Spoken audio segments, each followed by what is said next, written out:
Black Star Network is here. Hold no punches. I'm real revolutionary right now. Support this man, Black Media. He makes sure that our stories are told.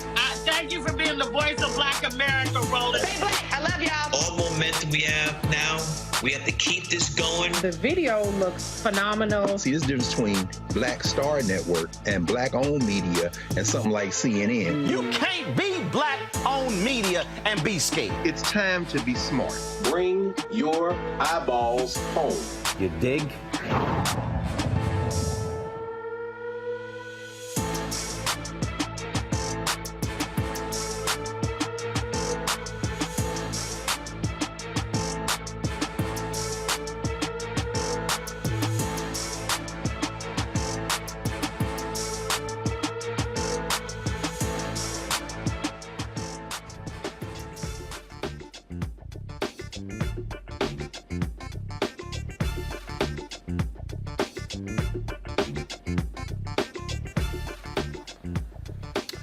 Hey folks, today is Friday, February 17th, 2023. Coming up on Roland Martin Unfiltered, streaming live on the Black Star Network from Salt Lake City. I am here for NBA All-Star Weekend.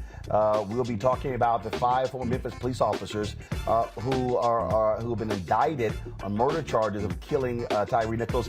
They have appeared in court. They all pleaded non-guilty today in their first court appearance. We'll show you exactly what took place in the courtroom and what Tyre's mother had to say following the court hearing. Texas Republicans, I've been warning y'all this. Republicans are doing this. They now want to take all ballot drop boxes. That's right. Take from state campuses. They don't want, listen to me again, they don't want any polling on college campuses in Texas.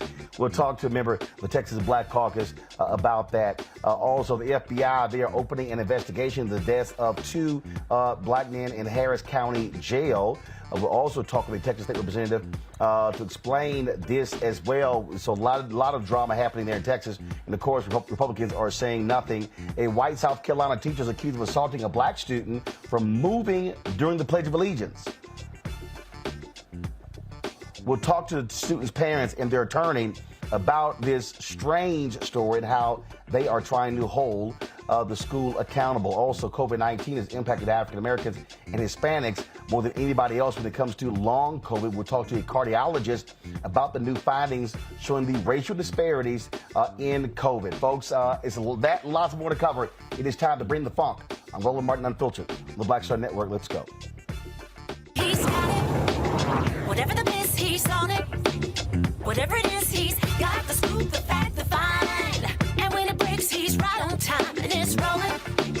Best believe he's knowing. Putting it down from sports to news to politics. With entertainment just for kicks, he's rolling. It's on go, roll, y'all. It's Roland Martin, rolling with Roland now. He's funky, he's fresh, he's real, the best, you know he's Roland Martin now.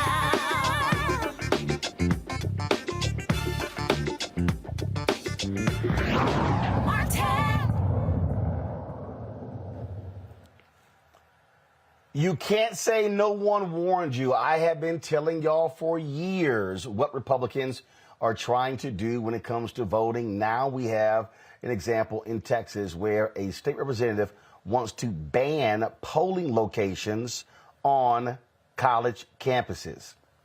Yeah, that would include flagship universities like Texas A&M, the University of Texas. Yeah, seriously, y'all. Now, this is what now a similar bill was filed as well. Now, this bill would require county commissioners' courts to designate a polling location on state-funded college and university campuses with student population over 8,000. Now, that's one bill. Well, another representative filed another bill where the Texas County Commissioners Court would be prohibited from designating a polling location on an institution of higher education. If passed, this would apply to all public junior colleges and general academic teaching institutions that are state-funded in Texas. Yeah. Now, both bills have not been selected by consideration from the committee, but it's real clear what the impact will be. Joining us right now is Texas State Representative Ron Reynolds. Glad to have you here, Representative Reynolds. I mean, this is what I have been warning people for years. They are targeting white voters. Now, yes, they're also targeting black and Hispanic voters as well.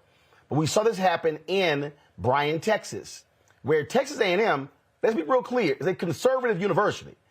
The folks there in Brazos County tried to remove the polling location, claiming it wasn't getting a lot of turnout, which was an absolute lie. It was an absolute lie. It was one of the highest polling locations in the entire county. Republicans do not want to see young voters who likely will vote Democrat casting ballots. That's what this is all about. Brett, it's great to be back on your show. And you're absolutely right. Republicans are afraid of young voters, just like they're afraid of black and Hispanic voters. Texas is a majority minority state. The 2020 census showed that 95% of the growth was because of Asians, blacks, and Hispanics. And then we got voter suppression, Jim Crow 2.0, which, you know, we fled to D.C. to try to fight. And Congress, unfortunately, didn't get it done because of the damn Senate and the filibuster. But I digress. Here we are where Representative Isaac, a Republican, is doing her best to make sure that college kids can no longer vote on campus, which is Prairie View, Texas Southern University. They've been utilizing that at TSU. And UT, Austin, is a big polling site for young people. Representative Hinojosa, the first bill that you read was a bill to increase polling locations on college campuses. And Representative Isaac's bill is just that. It's anti-democratic. It's another form of voter suppression, and this is the Republican playbook in 2023. If we can't beat them by ideas, we will beat them by making it more difficult for them to vote. And again, you know, what you're saying is they want to be able to say, hey, if Republicans are controlling the commissioner's court, this is one way to exercise the power. That's just simply what it boils down to. And I've been warning folks for years. And I told some civil rights advocates in the Congressional Black Caucus Foundation, AOC, probably 2011, 2012. I said, hey, I think we're making a mistake by only talking about voter suppression specific to blacks and Hispanics. I said then, we better start sounding the alarm to these young white folks to say they also are targeting you. This is what this is all about. Roland, you're absolutely right. I'll tell you, go back. When Obama won in 2008, 2010, that was the first time that we had the voter ID bill. Why? Because we had a record number of college students voting and being able to use their college IDs. Guess what? They eliminated that ability. So no longer in Texas can you use a college ID to vote, no matter if it's state issued by the University of Texas, Texas Southern, any college ID, you cannot use it to vote. But guess what? If you got a concealed handgun license, yes, you can use that. If you have a passport, you can use that. But college IDs, sorry, you can't use it. So that was the first iteration of it right there. And then it's gotten progressively worse. So you were right to sound the alarm bell. A lot of people didn't see this coming. I would not be at all surprised, Roland, if my Republican colleagues passed this legislative session, because they know that they control the U.S. Supreme Court and it would likely be upheld. They know that they need to continue to chip away and make it more difficult to vote in Texas because African Americans, Hispanics, and Asians are voting more likely Democrat. And instead of trying to appeal to them with new ideas, they're doing their level best to make it more difficult to vote. So this is the latest effort of voter suppression. Instead of making it easier to vote, like online voter registration, online voting, and things like that, they're making it more difficult to vote. Easier to purchase guns, harder to vote. Indeed. State Representative Ron Reynolds, I surely appreciate it. Thanks a lot. Thanks, Brad. All right, folks, got to pay some bills. I'll be right back. Roland Martin Unfiltered right here on the Black Star Network.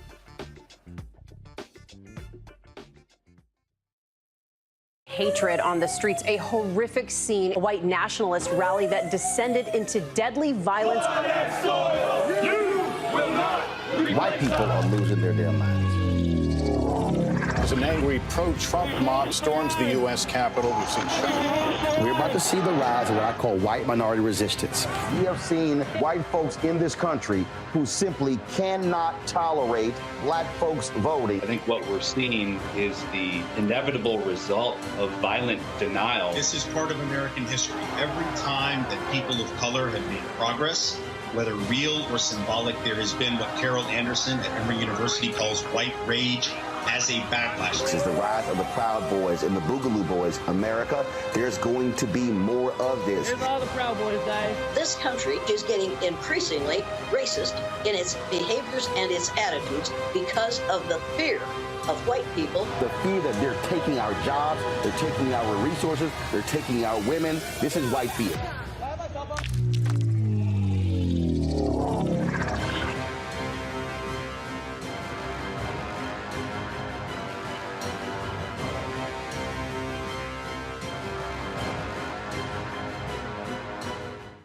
Pull up a chair, take your seat.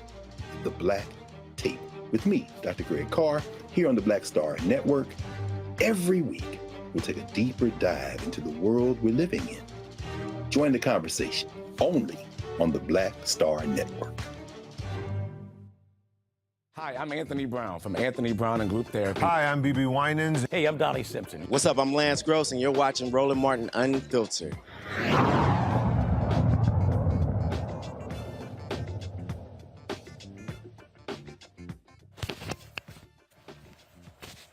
All right, folks, let's talk about what they're doing there in Texas with my Friday panel. We have Michael Imhotep, host of the African History Network show, Matt Manning, civil rights attorney there in Texas, and also Joe Richardson, civil rights attorney as well.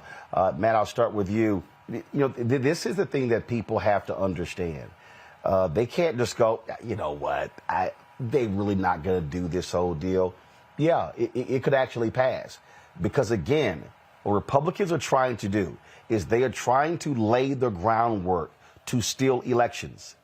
They saw what happened with the Roe v. Wade decision. They saw young voters turn the GOP away in 2022. If it was not for young voters, you would not have had Democrats being able to withstand what should have been a red wave. This is a direct assault on voters between 18 and 25 years old. And folks had better understand, you're going to see this happen all across the country because what they want to do is they want to make it harder. And so if you make it harder for young folks to vote, they're thinking they're not going to travel a far distance away. I remember I think it was in 2012, I believe, that a county clerk in Wisconsin admitted to moving an early voting location off of a college campus to a location far out that had bad parking.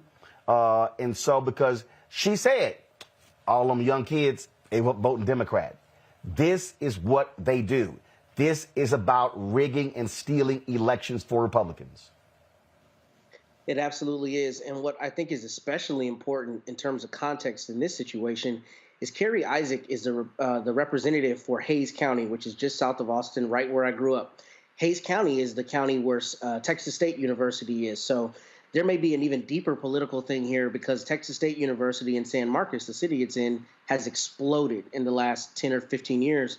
And they actually just elected their first blue DA there in a very long time. So this is exactly what you're saying. It's part and parcel with the assault that we've seen Republicans very brazenly commit as it relates to voting. And the thing about this that's so indefensible is that there is really no logical reason that you would do this. So many people vote on college campuses. It's a place that even non-students go to vote because people know it's customarily where you can go to vote. So the only reason you do this is to suppress votes and to suppress participation.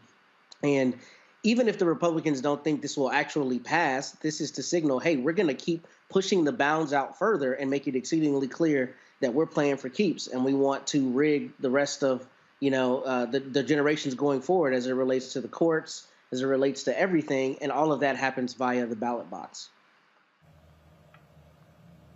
Joe, again, I think what people have to stop underestimating how evil works.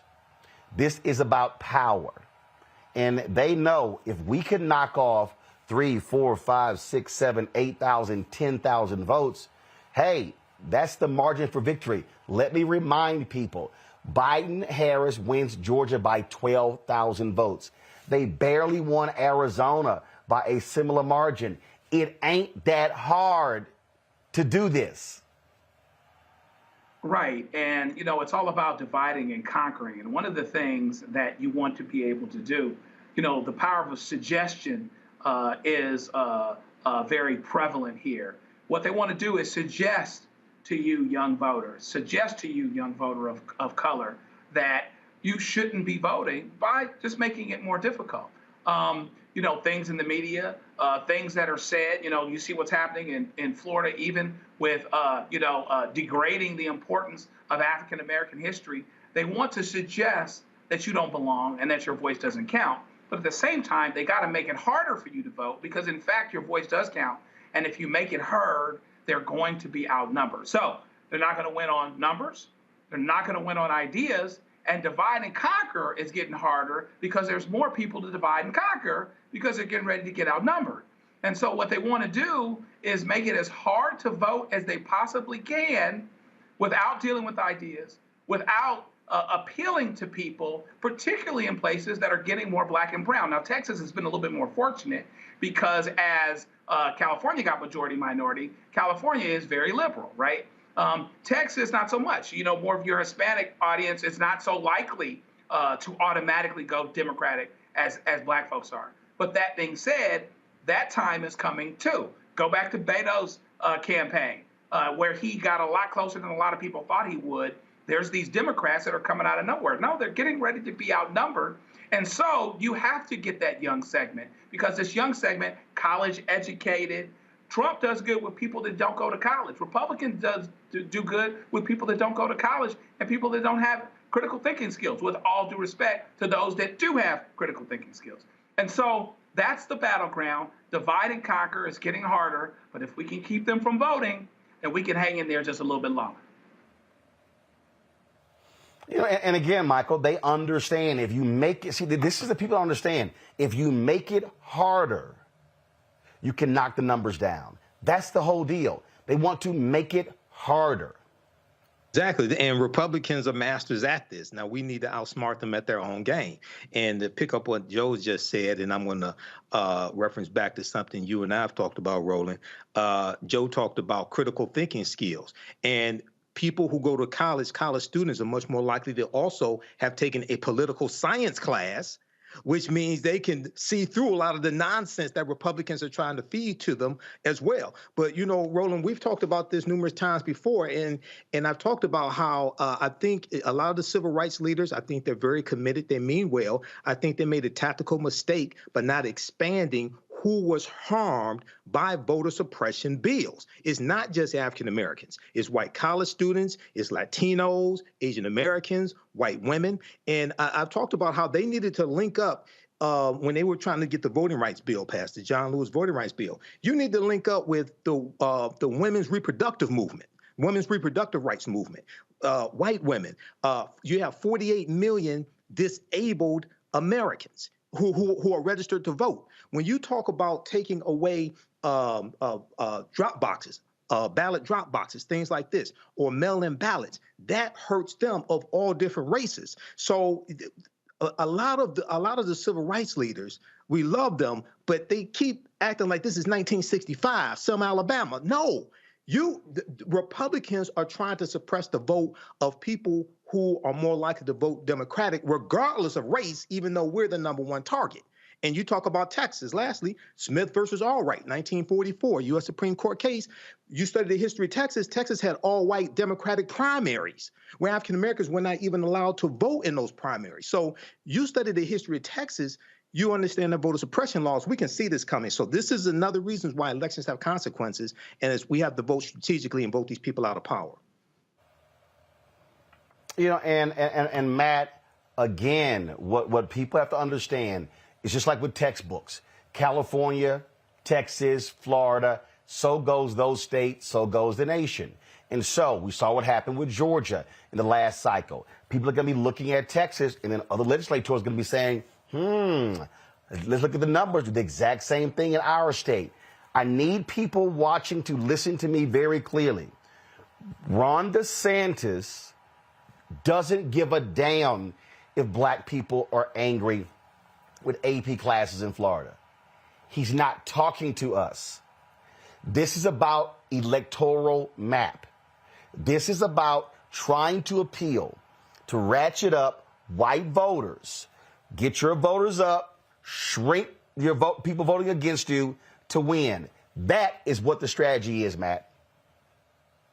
That's the exact strategy. And in addition to that, what's happening with Ron DeSantis, and particularly here with Greg Abbott, is they're trying to do that against each other to try to, get their level up for when they run for president, because we know Greg Abbott is likely going to run.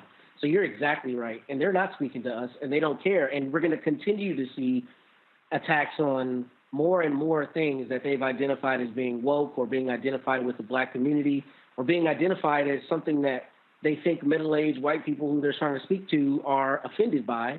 And they're going to continue trying to attack those things to not only further marginalize us, but to further build that galvanized base for when they decide to run for president. So I think with Greg Abbott, kind of indicating, we all know that he wants to run for president. Ron DeSantis, it's just going to get worse, and it's going to continue to run up to the election. We're going to see them trying to out-crazy each other, frankly, to prove that they're the more conservative person. Indeed. All right, folks, hold tight 1 second. I got to go to a break, folks. Don't forget to support us by downloading the Black Start Network app, Apple phone, Android phone, Apple TV, Android TV, Roku, Amazon Fire TV, Xbox One, Samsung Smart TV. Watch us on Amazon News. If you got the Amazon Fire TV, go to Amazon News. Our 24/7 streaming channel is right there along with everybody else. So you can catch us right there every day, 24 hours a day on Amazon News. We'll be right back.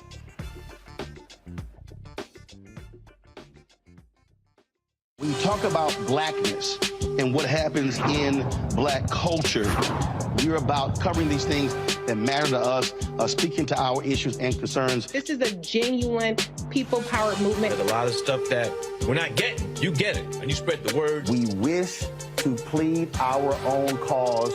Too long have others spoken for us. We cannot tell our own story if we can't pay for it. This is about covering us. Invest in black-owned media. Your dollars matter. We don't have to keep asking them to cover our stuff. So please support us in what we do, folks.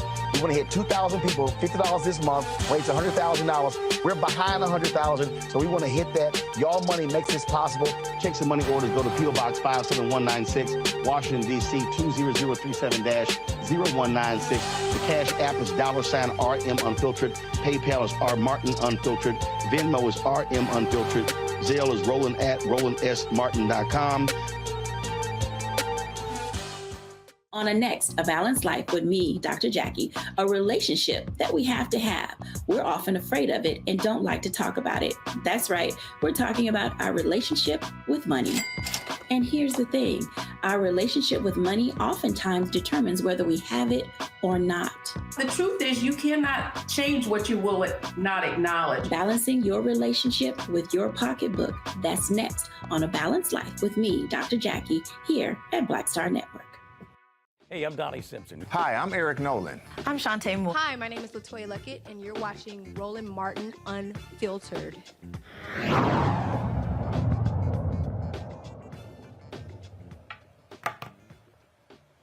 All right, folks, the 5 former Memphis police officers who beat Tyre Nichols to death made their first public appearance today in court, flanked by their attorneys, Tadarius Bean, Demetrius Haley, Desmond Mills Jr., Emmett Martin III, and Justin Smith stood before a judge in Shelby County Criminal Court. Through their attorneys, all 5 of them pled not guilty to the charges related to Tyre Nichols' death. Item number 2300241. Okay, are you ready to proceed? Yes, sir. All right, gentlemen, each of you appear to have retained counsel. I'm going to go down the line of the attorneys. Mr. Massey, are you prepared to arraign the client? I am, Your Honor. The formal arraignment by reading of the indictment and a plea of not guilty. And ask for report. And just for the purpose of the record, your client's name. It's Emmett Martin. I see Mr. Stengel. Good morning, Your Honor. Demetrius Haley is my client. He's present in the courtroom. Wait formal reading of the indictment. Enter a not guilty plea. Mr. Perry. Good morning, Your Honor. John Perry on behalf of Mr. Tadarius Bean. At this time, we waive the formal reading of the indictment off to the court. A plea of not guilty. Mr. Summers, I see you back there. Yes, Your Honor. On behalf of my client, Justin Smith, Charles Summers, we entered wait formal reading of the indictment and plea of not guilty on behalf of Mr. Smith. Morning, Judge. On behalf of Mr. Mills, we wait formal reading of the indictment and a not guilty plea. Gentlemen, each of your attorneys have entered pleas of not guilty on your behalf. Understand that despite everyone's best effort, this case may take some time. Your attorneys are going to be receiving the discovery. Depending on how voluminous the discovery is, it may take some time for the state to collect it all, turn it over to your attorneys. For your attorneys to review that discovery, to prepare their motions and prepare their case. So be patient. Work with your attorneys, cooperate with them, meet with them, go over the discovery. Make sure that if there are any delays, that these delays aren't on account of any of your actions. To those also in attendance, as I've explained to the defendants, this case can take some time. So we do ask for your patience, your continued patience, your continued civility in this case. We understand that there may be some high emotions in this case, but we ask that you continue to be patient with us. Everyone involved wants this case to be concluded as quickly as possible, but it's important for you all to understand that the state of Tennessee, as well as each one of these defendants, have an absolute right to a fair trial, and I will not allow any behavior that could jeopardize that right. So with that being said, we thank you all for being present. State, understanding that there may be some discovery that needs to be collected, we are going to continue this case out a little bit further to make sure that the discovery is concluded. We're going to reset this matter until May 1st, 9 a.m. State, is there anything else? Your Honor, the only other thing on behalf of the state is I have a protective order as to each of the defendants to allow certain digital discovery video evidence to be provided. Any objection by any of the counsel? No objection, Your Honor. No objection, Your Honor. Thank you, Your Honor.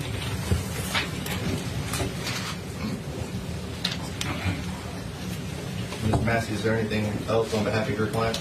No, Your Honor. We did file our motion for discovery this morning. All right. Mr. Ballin, anything on behalf of your client? No, Your Honor. Mr. Perry? No, Your Honor, but we did file a motion for ill particulars pursuant to Rule 7C, Tennessee rules of criminal procedure. Mr. Stengel, anything on Nothing further this morning, Your Honor. Thank you. Mr. Summers? Nothing further on behalf of yourself this morning, Your Honor. All right, gentlemen, we'll see you back here May 1st on that day. And we will now excuse the defendants and their defense counsel. We're asking everyone else in the courtroom to remain in the courtroom and remain seated until you're excused. And with regard to everybody else, I would let the court know that the family is here. $400. Thank you. You all are excused. Thank you. Now, the former officers face multiple felonies, including second-degree murder, aggravated assault, aggravated kidnapping, official misconduct, and official oppression. Tyre's mother, Ron Wells, sat in the courtroom as the attorneys for each defendant spoke. Afterwards, she said they're nothing but cowards. I want each and every one of those police officers to be able to look me in the face. They haven't done that yet. They couldn't even do that today. They didn't even have the courage to look at me in my face after what they did to my son. So they're going to see me at every court date, everyone. Exactly. And until we get justice for my son. Now, the 5 former officers are all out on bond. They'll appear next in court on May 1st. Joe, the thing here, I saw a lot of people on social media going, where are the white cops? Where are the others? First of all, remember, these 2 have been charged with a different crime. Other folks have been fired. So people need to understand. Again, that's why you saw these 5 appearing in court today. They were hit immediately with the second-degree murder charges. Yes, they were. And so they're all going to kind of run together as it pertains to their hearings with the things that they were charged from, because these are the 5 that were there, pulled him out of the car, chased him down, did what they did, treated him worse than they treat a dog. These were the 5 that did that. As it turns out, the investigations were ongoing, and so therefore other people were let go later, et cetera, and they run on a little bit of a different train. So, we just have to buckle up. This is all going to take some time. Before long, they will start to argue a bit against each other. Already, Mr. Dean's attorney's like, well, my guy just did his job. He didn't hit anybody. Desmond Mills' attorney says, remember that, I'm representing a black man, in the criminal justice system. So, he's going to play that victim thing. But they weren't thinking about any of that when what happened happened. So it's going to be a long road. Our hearts, of course, go out to this family. But everybody's watching on this one. And when everybody is watching, it makes it a little less likely that there would be fumbles as it pertains to the process, so that once you get to a result, it's a result, even if you're not crazy about it, you can live with. They have charged them the right way. They charged them second degree. They absolutely should have charged them in second degree. They probably would not have gotten first degree. They should have done it the way that they've done it. And so we'll see. They're out on the street, but it's going to take some time for this to work all this way through. The thing here, Matt, again, and I get people and their emotions, and they want to see everyone held accountable, but there are different stages here. These 5 have the most serious charges. There are other individuals who have been fired. And so, again, the district attorney has a different decision there as it relates to the role that they actually played in this. People also have to understand the district attorney may be looking at giving folks immunity to possibly testify against the other 5 as well. Perhaps, but Roland, actually in this instance, I don't think immunity would make any sense because everything's caught on video. So you don't need to leverage anyone against someone else here, right? Because you have the actual offense on video. As it relates to Joe's comment, I actually disagree. I think this is a first-degree murder situation every day of the week. I think it would be very difficult to argue that they were not intentionally, at least in Texas, where I practice, that they were intentionally trying to cause harm to Tyre Nichols. I think they could at least have charged that and gotten a lesser included offense. I think there are a couple other things that are pretty important about this, though. This really brings up a question about a few things. First, the ability to get a fair trial in the age of everything being publicized. I mean, I'm a lawyer. I'm sitting here talking about this instance. I'm also a criminal defense lawyer. And these days, it's difficult to get a fair trial. So this is interesting because I'm wondering when the lawyers are going to start playing that card in terms of getting a fair trial. And I think that's why you heard the judge say that. I also think what's interesting about this situation is that I think if the jury in Tennessee is able to do punishment, that's going to be a really important barometer for civil rights cases like this going forward. And this is obviously a criminal case, but cases like this going forward, because this carries a range of punishment of 15 to 60 years. I think 50 to 60 years is plausible under these facts and under the heinousness of it. But I think that's really going to be important to show the community and the country at large what jurors are thinking that a case like this is worth. So I don't think you're wrong in terms of people, feeling like the district attorney is maybe moving too slowly on the other cases. But as you heard the judge say, there's going to be so much evidence in this case that I think it's smart for him to set it out a couple months and let them really work through it methodically, so that when the appeals process inevitably comes and these guys are convicted, there's not any question as to whether they got a fair trial and due process. What often happens in these cases, Michael, are folks who don't really have an understanding of how the law works and unclear. I remember when I was in Texas and people were yelling for first-degree murder charges for the officer who killed Botham Jean. And Ben Crump was trying to explain to people, hey, you need to understand when you're demanding something, you don't actually know how the law works in different states in terms of what the penalties are. And so I've had other lawyers say that what we might think is a lower charge actually might carry a higher penalty. And again, it's just understanding how the law works. And again, for folk who don't do this every single day, they don't fully get that. You're right, Roland. They don't get it. And one of the things they don't get is the reason why these 5 officers were charged first, because these were the 5 officers who had both scenes. There were 2 incidences that took place that night. These officers were at both incidences, whereas Preston Hemfield, the white officer, he was only at the first incident. He was not at the second one. So when you go through and look at the investigation, you go look at what statements from the police chief, she talked about how these were the officers who had both incidences. They have the most culpability. You just had, in the last couple of days or so, you just had 2 deputy sheriffs who I think they were suspended or something like that. So it goes through a process, suspension, being fired. Then once they're fired from the department, then you're going to usually find some type of, you may find criminal charges being filed. But it goes through a whole process. So this is going to take a lot of time. And we've had this discussion before. Unfortunately, many of our people don't understand law. And everything that we want is tied to law and politics. Okay, so all this is tied to law, politics, economics, history, and understanding how all this works. So we definitely have to understand law. If we understood, so some people say that, well, this is the white man's law, things like this. Well, if they use the law to trap you, shouldn't we know all the booby traps are? Shouldn't we know all the pitfalls are so we don't get caught up in it? I would argue we need to understand the law better than they understand the law so we can disarm them of that weapon and use it against them. We have to understand political self-defense. All right, folks, hold tight 1 second. Got to go to a break. Folks, be sure to support us in what we do by downloading our Black Star Network app, Apple phone, Android phone, Apple TV, Android TV, Roku, Amazon Fire TV, Xbox One, Samsung Smart TV. We'll be right back on Roland Martin Unfiltered on the Black Star Network.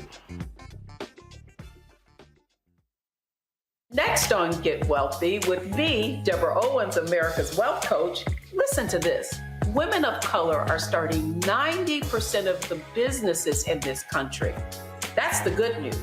The bad news, as a rule, we're not making nearly as much as everyone else. But joining us on the next Get Wealthy episode is Betty Hines. She's a business strategist, and she's showing women how to elevate other women. I don't like to say this openly, but we're getting better at it. Women struggle with collaborating with each other. And for that reason, one of the things that I demonstrate in the sessions that I have is that you can go further together if you collaborate. That's right here on Get Wealthy, only on Black Star Network.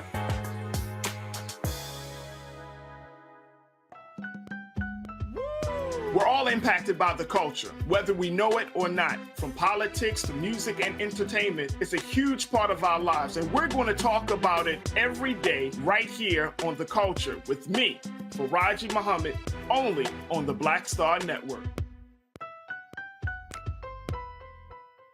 I'm Deborah Owens, America's Wealth Coach, and my new show, Get Wealthy, focuses on the things that your financial advisor and bank isn't telling you what you absolutely need to know.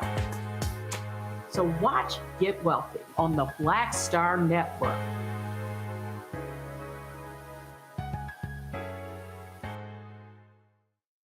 Hi, I'm El DeBarge. Hey, yo, Peace World. What's going on? It's the Love King of R&B, Raheem Devon, and you're watching Roland Martin, Unfiltered.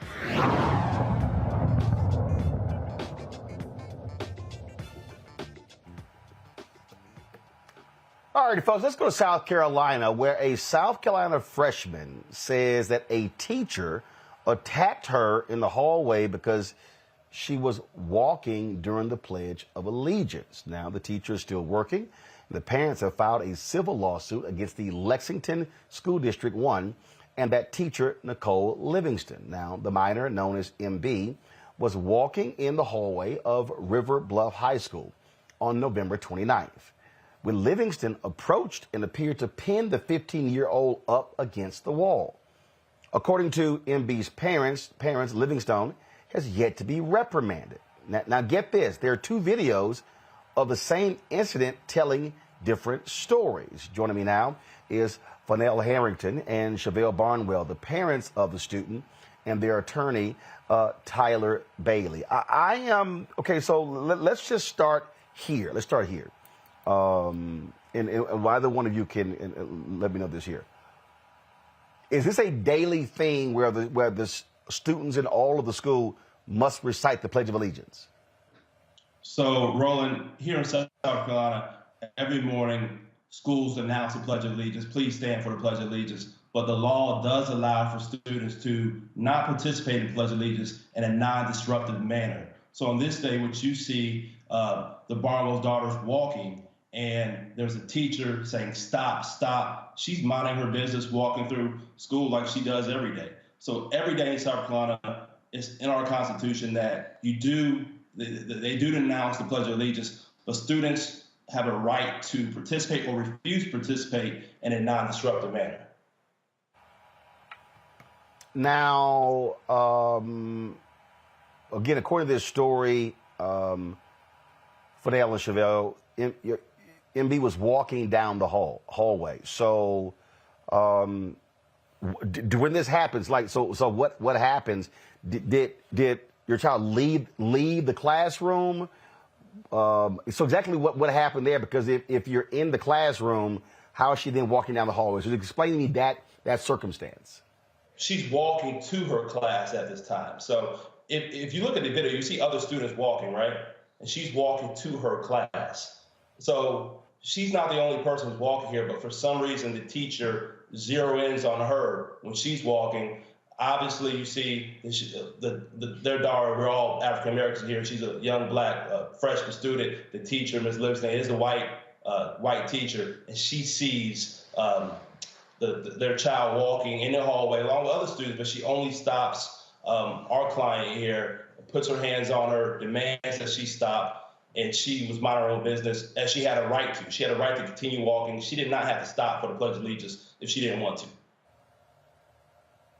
So the video that we're seeing right now, Chevelle, Fennell, so the Pledge of Allegiance is happening. So all of these students are walking? Yes, it's early in the morning when school starts. And once school starts, they start with the morning announcements. And that is when they do the announcements and they do a moment of silence along with the Pledge of Allegiance. And at that time, that is when my daughter was walking down the hall going to class. And for some reason, I'm not sure why, this teacher decided to target my daughter. She was the only African-American child walking in that area. You can see other students are walking as well. She didn't make an effort to say, stop everyone. It seems like she just targeted my child only. And as you can see, she attacked my daughter, pushing her up against the wall. And in the video, you may not can hear the audio now, but my daughter was telling her, please don't put your hands on me. And she continued to attack my daughter. And unfortunately, to this day, this teacher is still employed with this school district. I am not pleased with the police department in this area. Based off of this video, they indicate they did not see an assault or an attack occur. Unless you're turning a blind eye, there's no way you can say that this is not an assault. So at this point, we're very pleased with what is going on with this situation. I'm just confused here. Why in the hell is she putting her hands on a student? Yeah, we couldn't believe it. And then on top of that, they didn't even call me to tell me what happened. I got a call from my daughter, basically in tears, telling me that she's been attacked by a teacher. So I immediately came up there to see what was going on. And the only thing they told us was that at this point it would be under investigation. However, a week later, I found out that this teacher was still at school working. Yeah, there's really no reason for a teacher to put their hands on a student for exercising their First Amendment right. And on top of that, if this was a student who did, hold on one second. Have y'all filed assault charges against the teacher? Yes, I went to the police department as well as let the school officials know that I wanted charges pressed and I wanted her prosecuted to the fullest extent of the law. And I was advised by the police department that based off of their investigation, an assault did not occur. So to me, it seems that they did not properly investigate. I let the police department know there were witnesses as well, along with the video, and they still refuse to press charges at this point. Wow. Tyler, you finish a comment there. Go ahead. Yeah, I'm saying if you take this same incident, you have two students, right? If you have a student put their hands on another student, they would immediately put the student in the principal's office, call that student's parents. They probably would call law enforcement, and they may even arrest the child for putting their hands on another student and assaulting them in that manner. Now, in this situation with a teacher, unfortunately, they act like nothing happened. This was handled poorly, I believe, from the jump. Once it started, they even called the Barnwells. They didn't take it seriously. They don't believe an assault occurred. The police department declined to press charges as of today. And this lawsuit is really the only way for the Barnwells to receive some sort of justice and accountability. And thankful for your platform for giving this case, their daughter, and the parents a platform to tell their story. And hopefully some more justice and accountability will come out of this. But they're not stopping, as you see. They try to do everything. They talk to the school board, they talk to the principals, they talk to law enforcement before they even took the steps to file this lawsuit. But unfortunately, the school district and those involved did not take this seriously, and now they've had to take this in their own hands.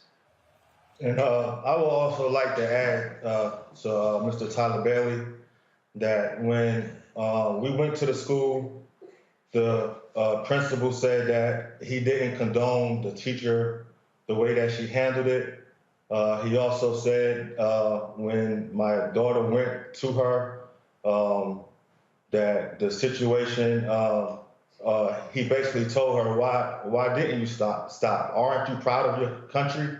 You know, and at that point, I feel like, you know, a call to me and my wife should have been done at that time. You know, we shouldn't have to hear from my daughter calling, letting us know what had just occurred, the attack that occurred on her that day.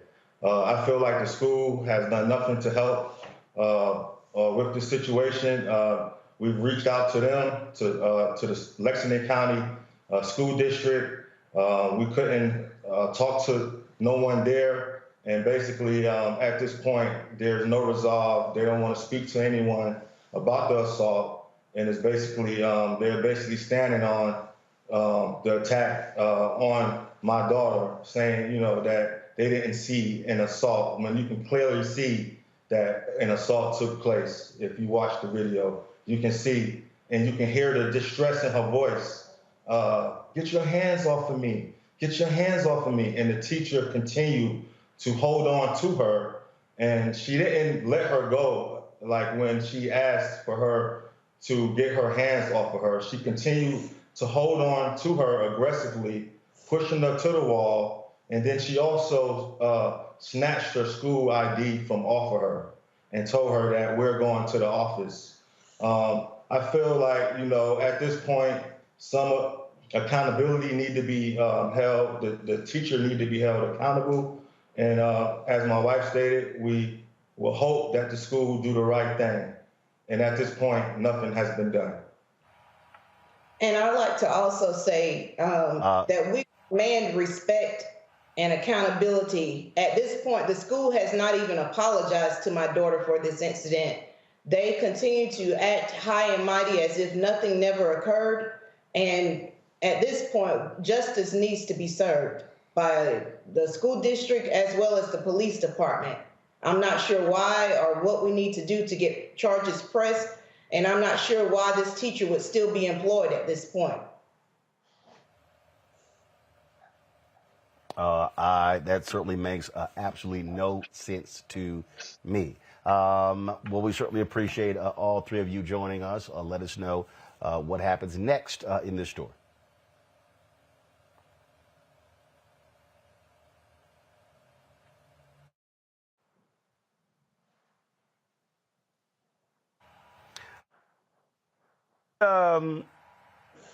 It's crazy to me how these folks respond,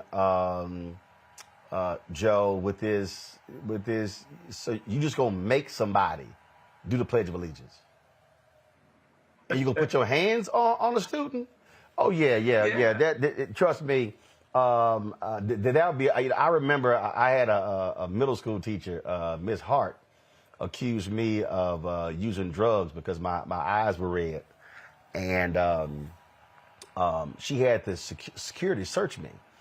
So man, I got home, told my dad. My dad said, "Go get all y'all millennials and Gen Z folk."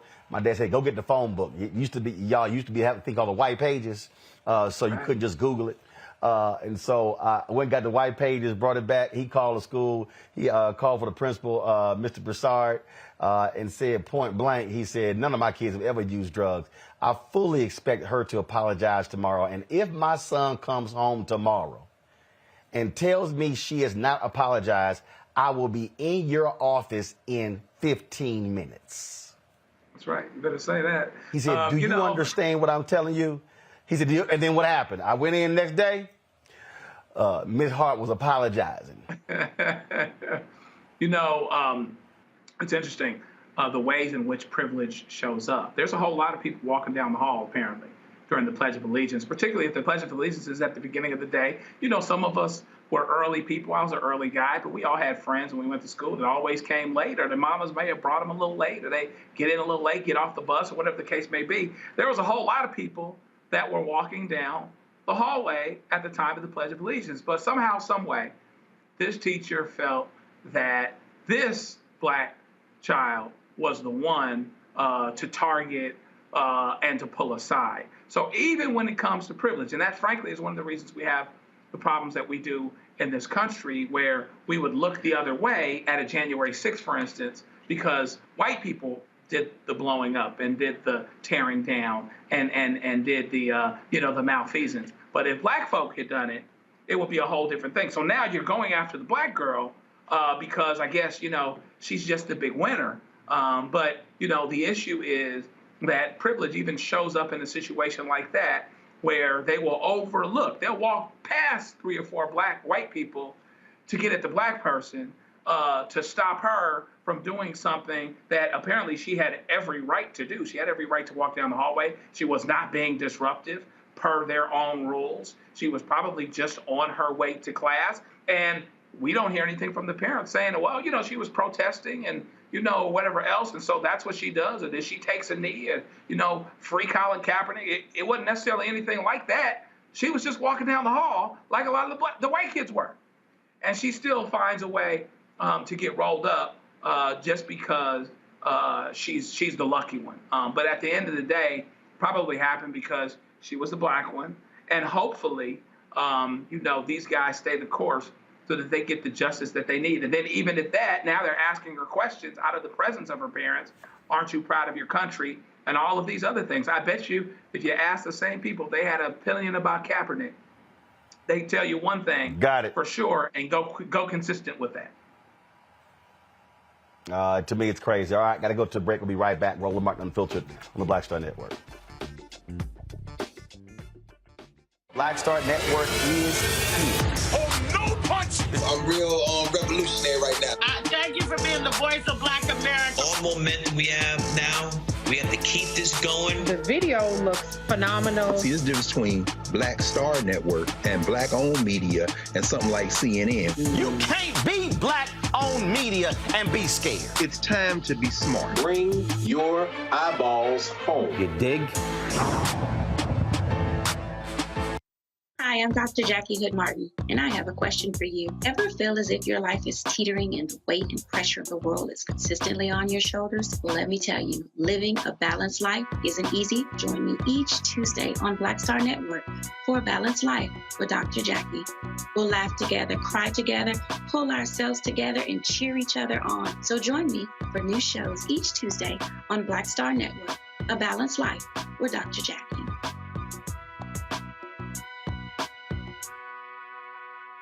Most people think that these television shows that tell stories about who we are as black men, and then they paint these monolithic portraits of us.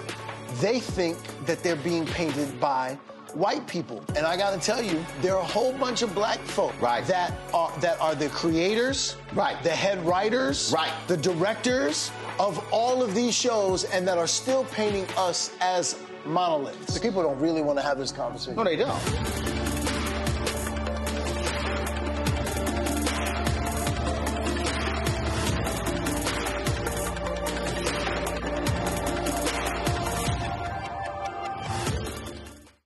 Hi, everybody. This is Jonathan Nelson. Hi, this is Cheryl Lee Ralph, and you are watching Roland Martin, Unfiltered.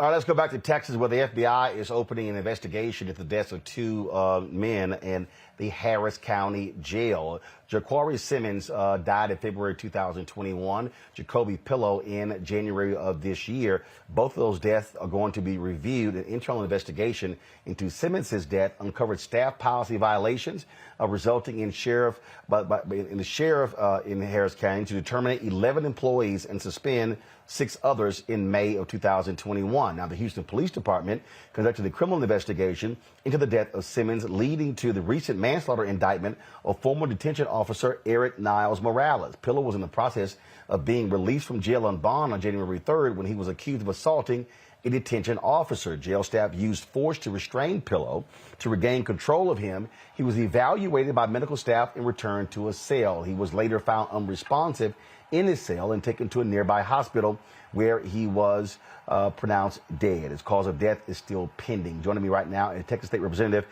Jarvis Johnson. Representative Johnson, glad to have you. The Department of Justice has been very aggressive in sending jail officials, wardens, and others to prison for the beating and the deaths of inmates. This says a lot in the first case where inmate dies and the sheriff fires 11 people, but firing is one thing, holding them accountable is another.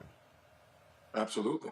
And when you start to see this happening more and more often, then you'll start to see that these officers have more restraint. They have more conscious about what's happening. I think what we have in this country is a systemic image problem when it comes to certain individuals. When you have people that are in prison and you have law enforcement that simply want to take the law into their own hands to be the judge, jury, and executioner all at the same time by simply assuming that everybody is guilty simply because they're sitting in jail, and then treating them inhumanely. And so as a member of appropriations, as we deal with the money, and as vice chair of Homeland Security, one of the things that I'm going to be looking at this year is looking at law enforcement and looking at some of the consequences that go along with them. I support law enforcement 100%, as all of us do, but we have to send a clear and strong message to those that want to take the law into their own hands and treat people as they see fit, as opposed to what the law says. And so we're going to move forward, and we're going to move quickly to make sure that we send,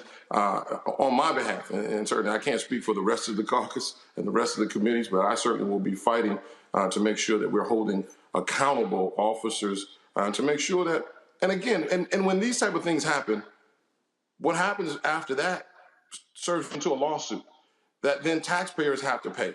That then, so instead of taxpayers having to pay that, law enforcement needs to pay that. That in itself is going to start being a deterrent to some of these officers because they're going to start understanding their pension is going to be in jeopardy. And so these are the things that I think are going to be important and to make sure that we hold people accountable.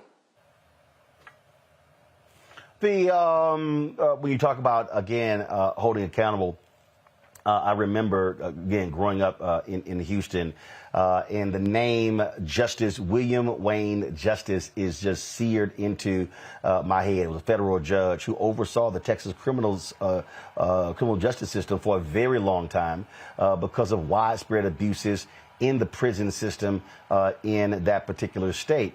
And so it's not like Texas has not had these issues before when it comes to conditions. That was state prisons. But here we're talking about what's happening there in the county. And this is where the county commissioners need to be making demands as well, because guess what? It's going to be taxpayers of Harris County who will have to be paying settlements if there are civil lawsuits. Absolutely. And that's why we have to make sure, when you look at, Roland, when you look at what we're dealing with, these are still law enforcement officers. In this country, we have a real issue with law enforcement. Not all, some. We're dealing with trainings and we're dealing with imagery. We're dealing with how some of these officers are trained and then the imagery that they have perceived to be what they think that they should be doing to go out and then do this on their own, to handle the law and take the law into their own hands. We have to get a handle on that. But when you look at officers that are patrolling the streets versus officers that are patrolling the jail cells, the mentality is the same. And certainly the consequences have to be the same. And so I'm glad that we're looking at the FBI moving quickly on this. I hope that we can do the same for officers that are on the beat, that we can have quick and swift action taken by these individuals. Me as a taxpayer, I don't feel like it's necessary for me to have to be able to pay for somebody's mistake simply because, and then this officer gets off. Even though we're settling some of these cases, the officers oftentimes have moved to another department. They moved to another city, and they still have their T code. They still have their license to do the same thing in another city. And so people will say, well, there's such a shortage of officers, it's hard to get. No, you have to get rid of these officers. Maybe if we got rid of the bad apples, then more people want to join this fraternal organization that they call police. Maybe more young people want to join and say, I want to be a part of something good. But right now, unfortunately, the bad have made a horrible image of what police officers are in this country today. So we have to send a clear message that this type of behavior won't be accepted. Let me bring in my panel here. Questions. Michael first. All right. Thanks for shedding light on this. And I was looking at the article from National Public Radio. So can you shed some light on this? So we see 21 inmates died in 2021 in this county, and then 28 died in 2022. And then so far, 4 have died in 2023. What has been so obviously this is not like all these people 50 plus committed suicide. So what has been the explanation from the county? I don't think there is an explanation. I think what we have is an uptick in deaths inside of these prisons. I think when you look at some of the numbers that I'm looking at here, the numbers have constantly gone up since 2005. You've had a kind of an ebb and flow of numbers going up and down. But since 2012, those numbers have constantly gone up of people that are dying in jail. And I think what we have is a cultural problem in law enforcement. Because I don't believe that this is just simply dealing with the jails. I think this is just law enforcement, period. Because a lot of the officers that are inside, the jailers are actually officers. And so, I think this is a mentality that has been going on for far too long. And I think it's a mentality that we see has been excused. Every time that there is a a shooting of an unarmed citizen, every time that there is the death of an individual by the hands of police, that there's only a slap on the wrist. Yes, there's some anxiety. Yes, there's some high feelings. But at the end of the day, there's no consequences for the action. And so you're sending a message to those same fraternal organization that, hey, you're okay. You get to do this over and over again, and nobody's going to be mad at you because you know what? You're patriots and you're serving this country. And I think that's where we get it all wrong. And that's the stuff that we got to stop. They're not patriots. They're officers doing their job. And so let's not get it confused. So they get a pension, they get insurance, they get a salary. And so let's make sure that we don't confuse the two by giving them a pass simply because they have accepted the role and responsibility of simply doing what they said that they would go out to do. You guys are, as commentators, as reporters, you're reporting on actual news. If you go out and be irresponsible and just report, fake news like Fox, and some of these others, then you'll think you can keep on doing that and keep lying to your base and get away with it because nobody's holding you accountable. But the accountability has to be in place, and that's what we're working on this session. And certainly, as Vice Chair of Homeland Security, I will be looking very closely on some consequences for what we need to be doing to send messages, clear messages, to protect citizens as well as law enforcement. Right. All right. Thank you.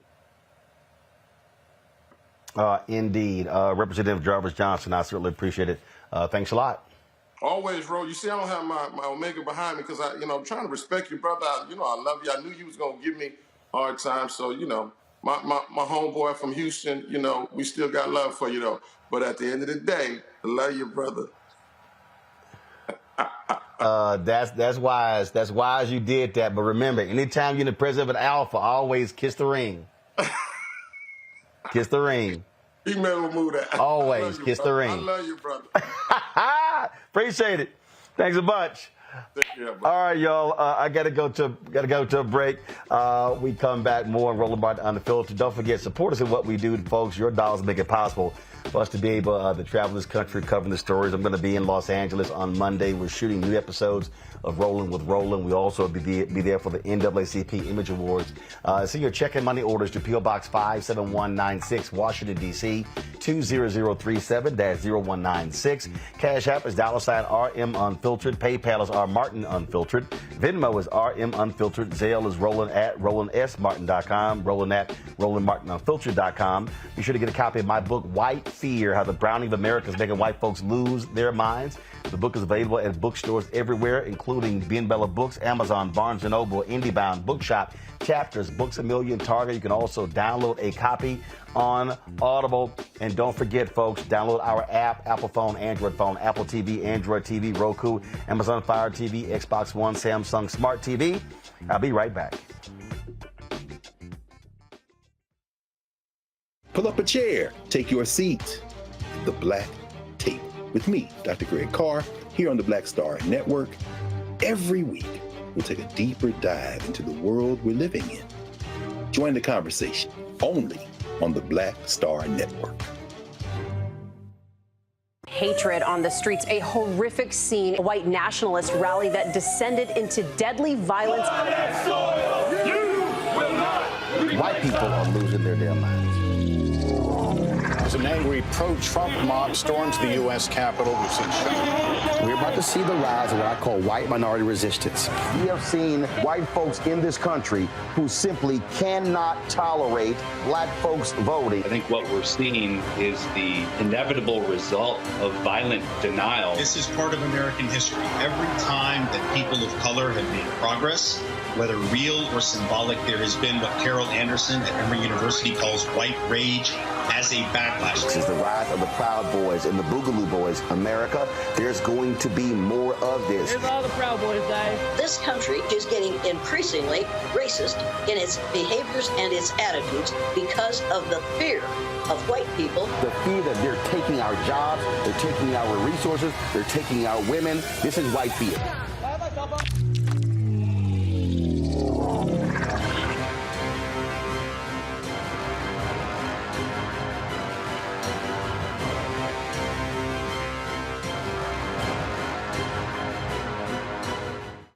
Hi, I'm Anthony Brown from Anthony Brown and Group Therapy. Hi, I'm BB Winans. Hey, I'm Donnie Simpson. What's up? I'm Lance Gross, and you're watching Roland Martin Unfiltered.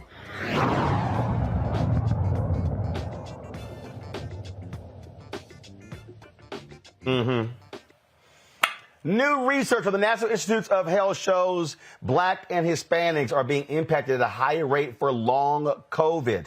The study looked at the health records of 62,339 people who received a positive COVID-19 test between March 2020 and October 2021. The evidence shows that of those who suffered severe COVID and require hospitalization, disproportionately impacted Blacks and Hispanics. Now, months after their initial infection, those same Blacks and Hispanic adults with severe COVID were more likely to be diagnosed with diabetes and develop long-haul symptoms such as headaches, chest pain, anemia, and joint pain. Black adults are more likely to have blood clots as well as malnourishment. Hispanics more likely to experience dementia. Joining us right now from Atlanta, Dr. Jane Morgan, cardiologist and executive director of the Piedmont Healthcare Corporation COVID Task Force. Doc, glad to have you here. And of course, here's the thing here that what COVID showed. COVID, first of all, exposed for a hell of a lot of people who were not paying any attention whatsoever about how disproportionate our healthcare system is. Now we're seeing every day how COVID is impacting people much differently, which also, I dare say, goes back to all of those other factors that determine how white folks were having a different level of health care in this country compared to Blacks and Hispanics. So what's really interesting, too, about these studies is that they are self-reported. And when we look at studies where there's an actual diagnosis of long COVID, we see the majority of those diagnoses have been made in white women, and generally white women who are in a higher socioeconomic status. So these are self-reported episodes of long COVID. And the reason that is concerning is that we see shades of racism in the types of impairments that we see in Blacks versus whites. So in Blacks, chest pain and joint pain and diabetes, but whites have more subtle cognitive impairment and fatigue. That requires some judgment and also some conversation. And it also can also be an implicit suggestion that the cognition of a Black person may not be high enough to determine that it is lowered. For instance, that's exactly what we saw in the NFL with their concussion protocols, right? So their level of intelligence was deemed to be slightly lower, so they were not able to qualify for disability for concussions when white players were. And so some of this is concerning. We will certainly have to tweeze this out. We saw obviously lots and lots of Black people being infected with COVID. And when we see long COVID, we certainly see long COVID impact, but a lot of that is self-reported. Does that mean because there are different demographics who are not having access to health care, or who have access but are not being heard, or who are working in jobs where they cannot leave and get the health care that they need, even though they have access? So all of this is going to have to be teased out. Indeed. And I think look, people also have to understand this, and this is where I think many of these nutcases on the right don't really understand what's going on. Folks like you are learning new stuff every single day. I mean, COVID is uncovering all sorts of things. Something somebody may have thought 6 months ago, it then changes. And so this notion that, you said this 6 months ago, yeah, stuff changed. So there's an evolving that's going on here, which is why the research matters. And it's not just clear cut up. Hey, a year ago you said this, and it's the same today. Research really does matter. And we see with COVID, again, sort of an underdiagnosis of these long COVID symptoms in Black patients. And we know that some of these medical algorithms and devices that are used to help assess a person's medical status have some racial bias in them. So for instance, the pulse oximeters, a little clip that we put on the end of your finger to measure the amount of oxygen you have, to determine if your oxygen level is low, if you are suffering from COVID or any other number of diseases where you might have a low oxygen level. That works by light passing through the skin. The more pigmentation or the more melanin you have, the less accurate is that device. And so you can have a low oxygen level in an emergency room and be feeling poorly, but actually that device reads as being normal. And then you are triaged to a lower level of care and concern. We are not concerned about you. Your oxygen level is normal. We need to treat other patients ahead of you. Why don't you wait? And like anything, your status will continue to deteriorate. We have spirometry, where you actually blow into a tube and a machine measures your lung capacity, how much air you can expire in a certain period of time, gives you an idea of your lung function. And we know that in the software of that machine itself is a reading that calculates a Black person's lung capacity inferior to that of a white person's at about 15 to 20%. And so it automatically will downgrade if that person is Black and will give them a normal value that would be an abnormal value for a white person, who then would be guided and referred on for higher therapy and higher medications. And so we see that as well in COVID, and probably that is going to catapult over into long COVID and what these actual diagnoses are and who's going to actually get treatment and who isn't. Questions from the panel. Matt, you're first.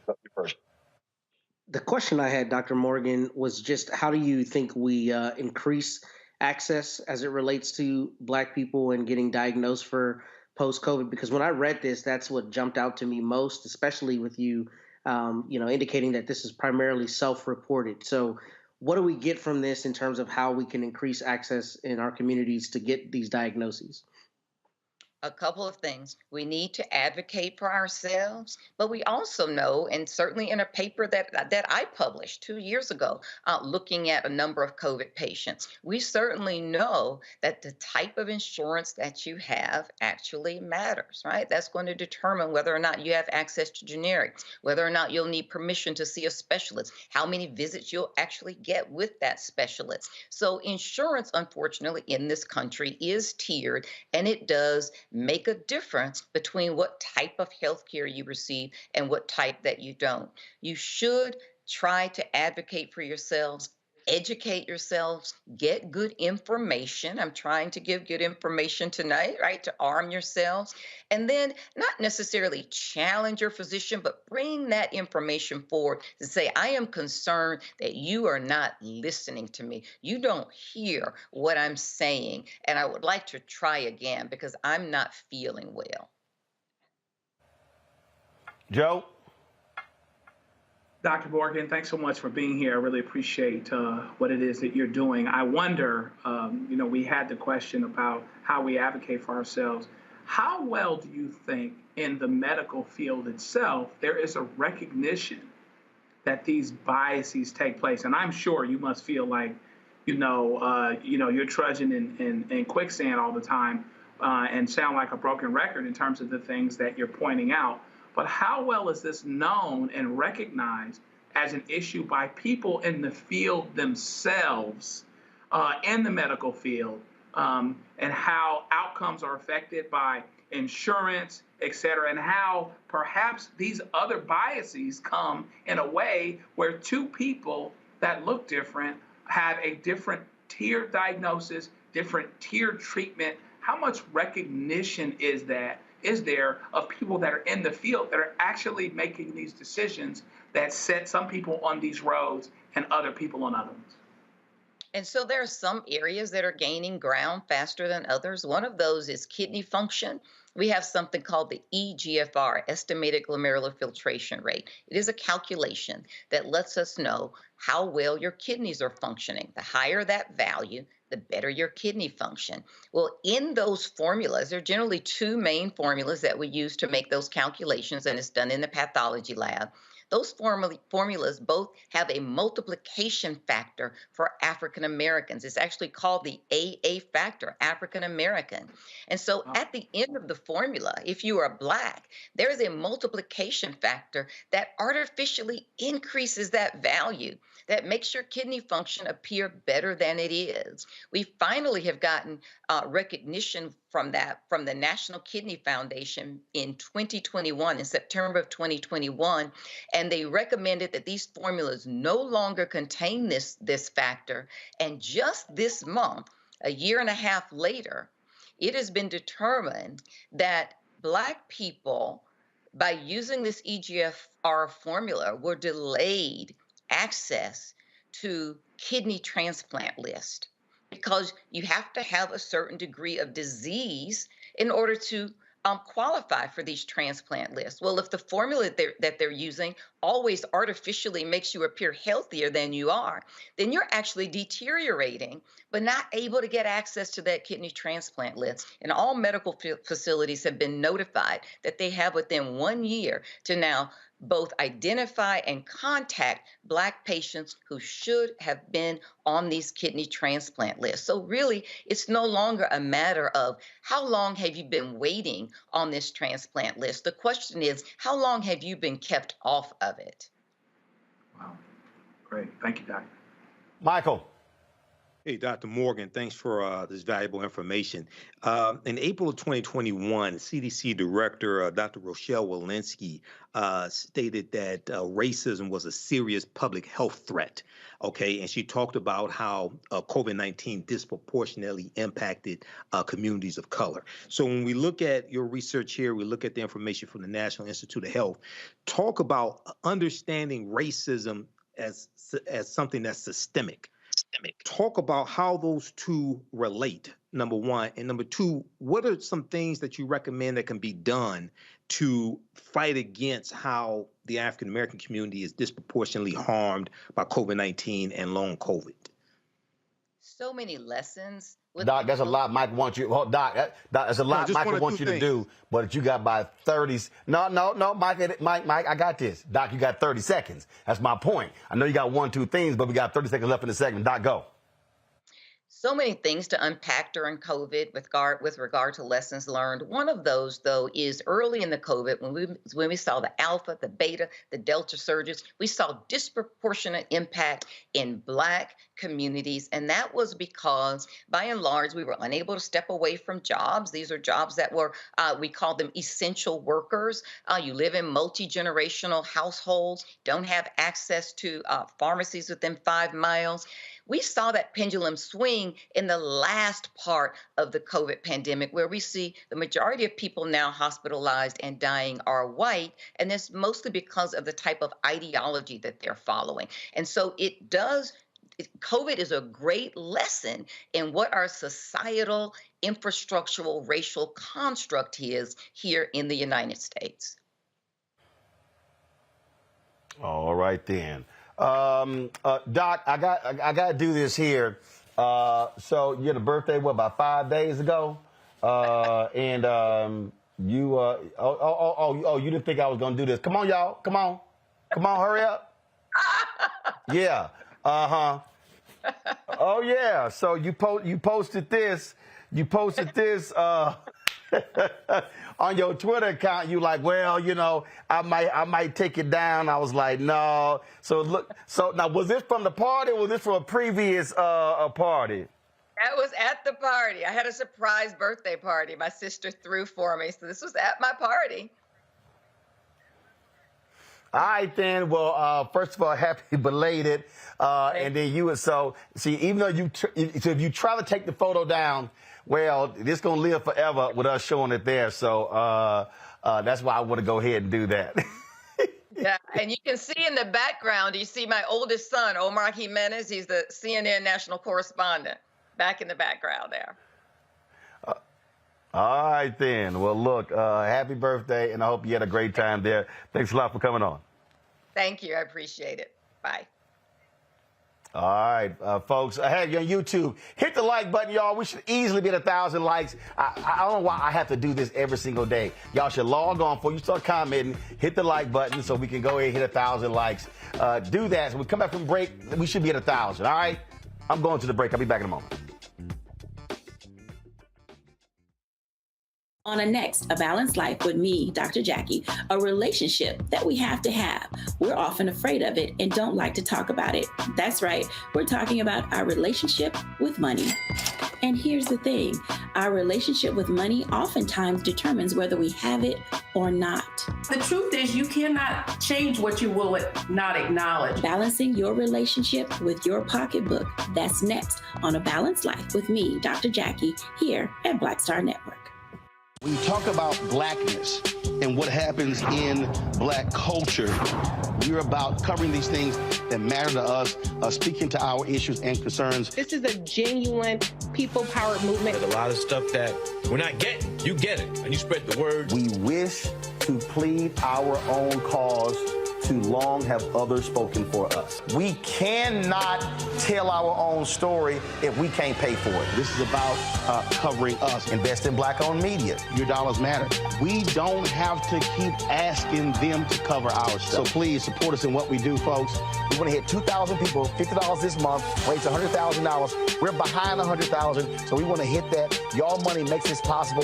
Check some money orders. Go to P.O. Box 57196, Washington, D.C. 20037-0196. The Cash App is $RM Unfiltered. PayPal is R Martin Unfiltered. Venmo is RM Unfiltered. Zelle is Roland at RolandSMartin.com. Hi, I'm Anthony Brown from Anthony Brown and Group Therapy. Hi, I'm BB Winans. Hey, I'm Donnie Simpson. What's up? I'm Lance Gross, and you're watching Roland Martin Unfiltered.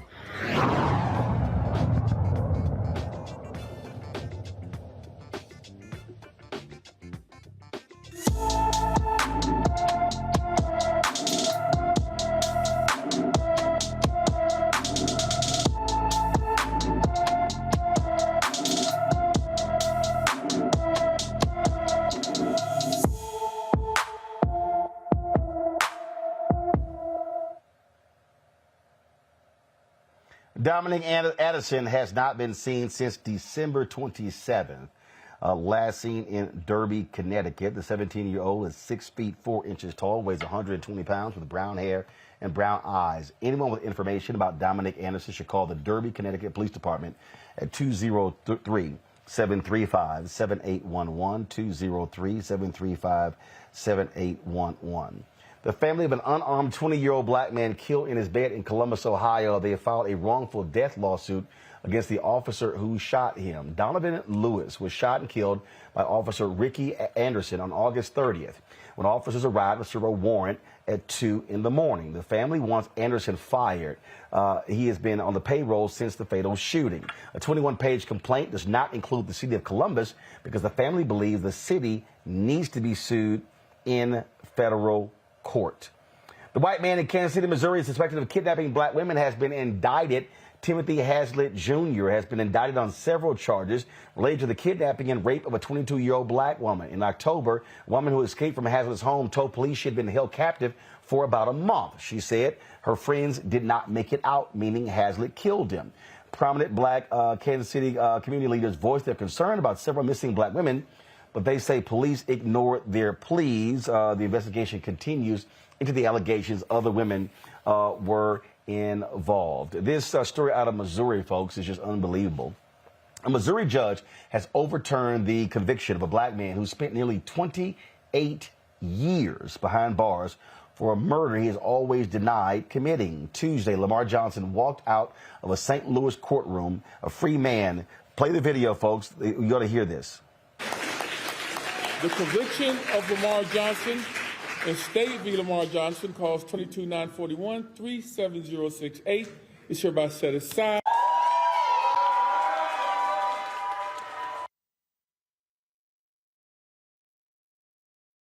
And the judge, David Mason, ruled 2 witnesses provided clear and convincing evidence Johnson was innocent. He had been convicted of murdering Marcus Boyd in 1994. Johnson claimed he was with his girlfriend miles away when Boyd was killed. Years later, the state's only witness recanted his identification of Johnson and Campbell as the shooters. 2 other men have since confessed and said Johnson was not involved. Here was crazy. Lamar will not receive any compensation for being wrongfully imprisoned. His exoneration did not rely on DNA. That right there, Matt, is just stupid. This man spent 28 years in prison and no compensation. Yeah, I think Congress needs to address this because this is a state issue. And in Texas, for instance, if you know the story of Richard Miles, very similar story. I went to a seminar that he did not long ago. And what I learned there was that in Texas, if you even get an award, they can basically tax you for the time that they spent incarcerating you, even though it was wrongful. So to that end, Congress has to address this because what people need to know who are listening to this case is actual innocence means the judge, and in this case, the prosecutor, shout out to Kim Gardner, who's been embattled and has done good work in that area nonetheless. The prosecutor said, we looked at this case and the evidence is not there. So this isn't a matter of he won on a technicality. He won because he should win because the evidence shows he's not guilty of the offense. So the reason that's important is it's kind of just insane that we as a society have not required that everybody in this instance get compensated at a fair amount. And the state should not be paid back for putting you in prison improperly. So this is a good story, but it's a sad story because this brother lost 30 years of his life. And this is precisely why I do not believe in the death penalty, because we get it wrong too often. There are too many people, too many Lamar Johnsons who have lost their life behind false accusations or faulty evidence or, malice on the side of the police, and we never get them back. And this is precisely why I think the death penalty is problematic, because stories like this show us that it happens. And unfortunately, it happens too frequently that cases do have faulty evidence. It just, to me, talk about 28 years, Joe, and these legislators kind of like, yeah, okay, no, I'm fine, whatever. Now, okay, go start your life. I mean, I need people to understand when you're talking about almost 3 decades. It's interesting. I'm here in Salt Lake for the NBA All-Star Game. This is 2023. The last time I was in Salt Lake City was for the Olympics in 2002. That was 21 years ago. This man was in prison an additional 7 years. Yeah, he was in prison since around the Olympics in 1996. And so he's been in prison for a long time. And the most valuable commodity that there is, that we have, I think, is time. And he lost so much of it. And so there shouldn't be this technicality that if we got it wrong for this reason, if DNA is what uncovered it, then we'll pay you. And if it wasn't for some other reason, then we won't. Fundamentally, this gets back to how we value people that are human beings who may be in prison. And in this case, didn't even make a mistake warranting them getting in prison. And to Matt's point, this happens far too often. For every one of this brother, there's probably 10 or 15 of them back there with the same situation and just aren't able to undo it. And so we have to be able to address this somehow. But fundamentally, this often exonerates black men. This often exonerates, and every time, of course, it would exonerate somebody that's in prison, right? Who on some level in society's eyes is devalued anyway.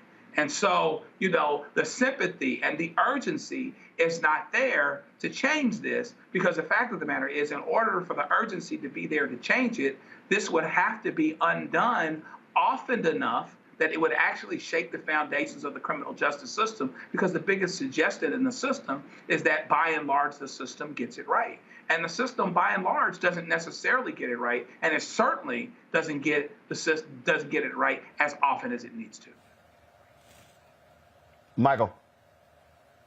Yeah, I echo Matt. I'm against the death penalty because it's disproportionately used against African Americans, especially African American men. When we look at this case here, progressive St. Louis Circuit Attorney Kim Gardner, she agreed with the Innocence Project and she filed a motion in August of 2022 seeking Lamar Johnson's release. And you would not have an attorney, Kim Gardner, without people voting her into office. Okay, so once again, this goes back to the importance of voting the right people into office. And you have those in the state legislature like Representative Keisha Bosley, who are putting forth legislation to give restitution to people who are wrongfully convicted and who are innocent, things of this nature. But this is I'm good. I'm glad he's out of prison. But there are far too many cases like this, and once again, I can't stress enough the importance of having the right people in political office.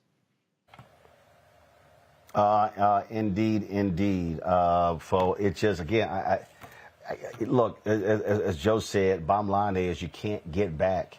You simply cannot get back time. I mean, 28 years. 28 years, folks.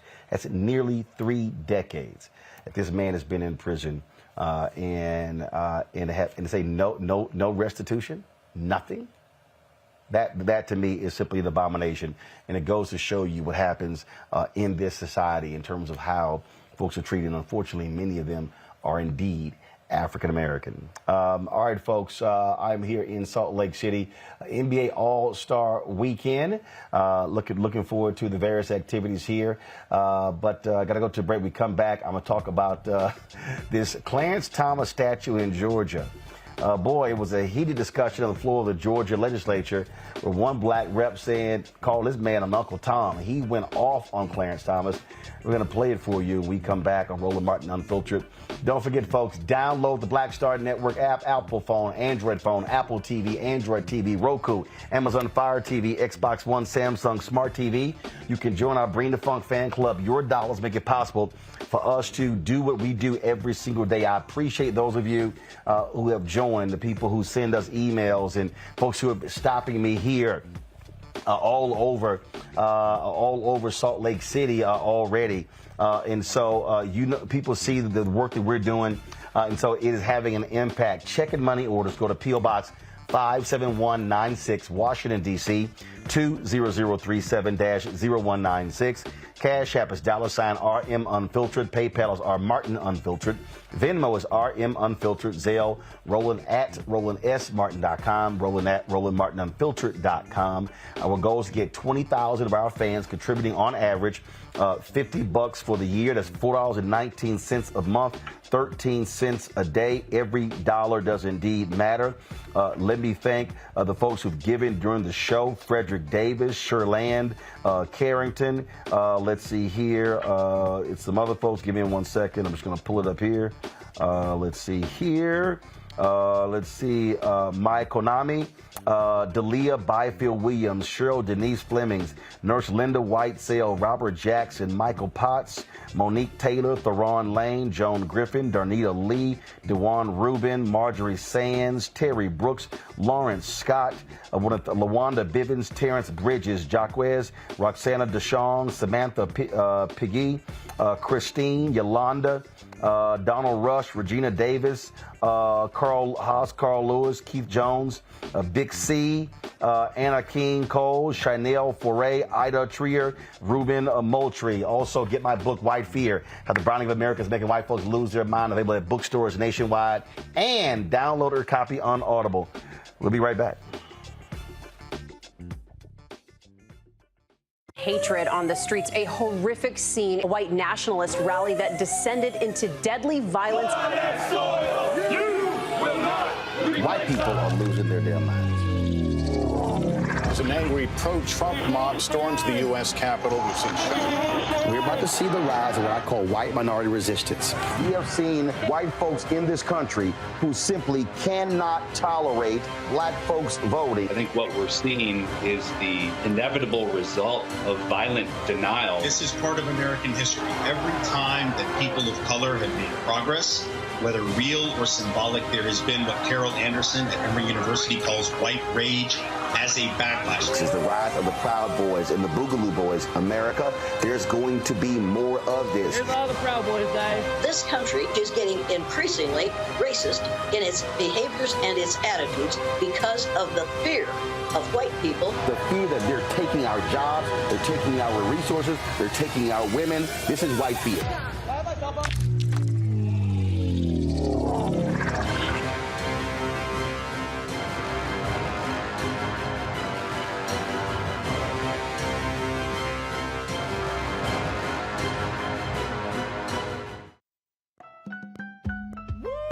We're all impacted by the culture, whether we know it or not. From politics to music and entertainment, it's a huge part of our lives, and we're going to talk about it every day right here on The Culture with me, Faraji Muhammad, only on the Black Star Network.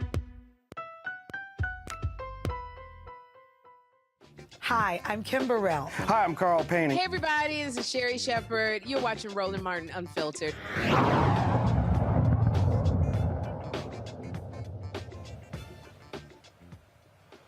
So Republican lawmakers in Georgia want to build a statue of Supreme Court Justice Clarence Thomas. Democrats are like, we'd rather keep Confederate statues up. State Senator Emanuel Jones went off on Clarence Thomas on the floor in the legislature. Listen to this. I know it's very, very sensitive to talk about race in this body, but any time that we have a legislation proposing to place a statue of Clarence Thomas on this grounds, we cannot avoid that conversation, so I'm not going to avoid it either. In the black community, we have an expression, and I don't want to use this label too deeply here because I'm just trying to tell you what we have in the African-American community. When we talk about a person of color that goes back historically to the days of slavery and that person betraying his own community, we have a term in the black community. That term that we use is called Uncle Tom. And Uncle Tom is either a fictional or non-fictional character. I don't really know the origin of Uncle Tom, but it talks about a person who back during the days of slavery sold his soul to the slave masters. That's the story, the fictitious of the story of an Uncle Tom. So when we think about a person in the black community who's accomplished, but yet policies seek to subvert, some may even say suppress, the achievements and accomplishments of people of color, I couldn't help but to think about that term in expressing my dissatisfaction with this particular legislation. Folks, as I said last year, y'all just don't get it. And I don't expect people of non-color to get the sensitivity that we feel about a person of color whose policies and practices and decisions and votes that we've rallied and fought against. Well, now, he was clear how he feels bad. Look, I don't use the term Uncle Tom. I don't use Oreo. I don't use those phrases. I can criticize somebody without using names, but I can tell you right now, I don't know that many black people who like Clarence Thomas. And I know a lot of black people. So in your first year of law school in torts class, you would learn a phrase, res ipsa loquitur, the thing speaks for itself. I would say we needn't call him an Uncle Tom because we know what the policies look like. And jokes aside, with Clarence Thomas, the problem is he's so often loud and wrong, if you ask me, on his reading of the Constitution. He's what you call an originalist. He looks at the words written in the Constitution, which to determine, his decisions, which is ironic because the words written in the Constitution originally wouldn't even have him be a full person, right?